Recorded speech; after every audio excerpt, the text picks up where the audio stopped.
গাজীপুরের শিববাড়ি থেকে রাজধানীর হযরত শাহজালাল আন্তর্জাতিক বিমানবন্দর পর্যন্ত 20.50 কিলোমিটার বিআরটি প্রকল্পের কাজ শুরু হয় 2012 সালে।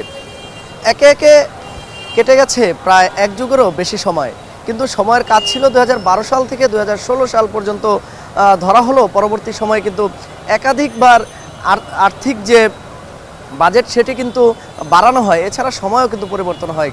কিন্তু সময়ের সাথে সাথে আসলে এই এলাকার মানুষের যে দুর্ভোগ লাঘবের কথা ছিল সেটি আসলে মহা দুর্ভোগে পরিণত হয়েছে।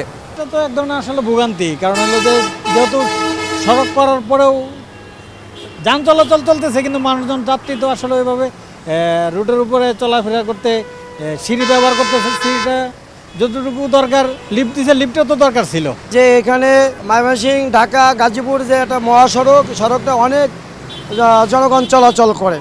তখন ধরেন এইখানে রাস্তায় আপনার কোনো ব্যারিকেড নাই বা কোনো ট্রাফিক পুলিশের পারাপার নাই বা একটা বিশৃঙ্খলা।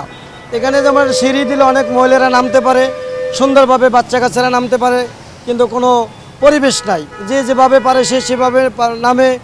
আবার যেমন সিঁড়ি ছিল আপনাদের দুইটা, একটা সিঁড়ি বন্ধ, একটা সিঁড়ি দিয়ে মানুষ ওঠানামায় খুবই একটা কষ্ট হয়।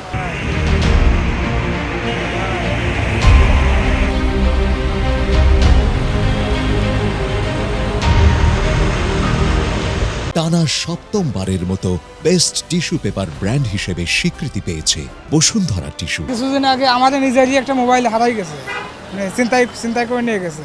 আমার কলিগের ঈদের রোজা ঈদের পরে আমার কলিগের 2টা মোবাইল ছিনতাই হয়েছে। তো প্রতিদিনই এরকমের আপনার অনেক মোবাইলই ছিনতাই হচ্ছে। আমাদের সমস্যা সবারই সমস্যা, কারণ মানুষের যাতায়াতের সমস্যা। ব্রিজ এদিক দিয়ে ভাঙে গেছে, ব্রিজ ছিল ভাঙে গেছে, ভাঙে পড়ে গেছে, গাড়ি সহ ভাঙে পড়ে গেছিল।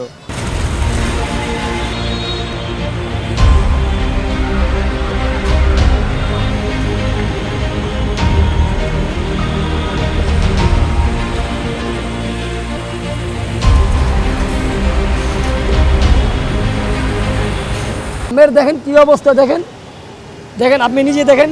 এই অবস্থায় গাড়ি চালানো মনে করেন গাড়ি কিছু থাকে না, পাতি মনে 2টা 4টা 5টা ভেঙে যায়। আস্তে আস্তে আস্তে আস্তে করে টানো।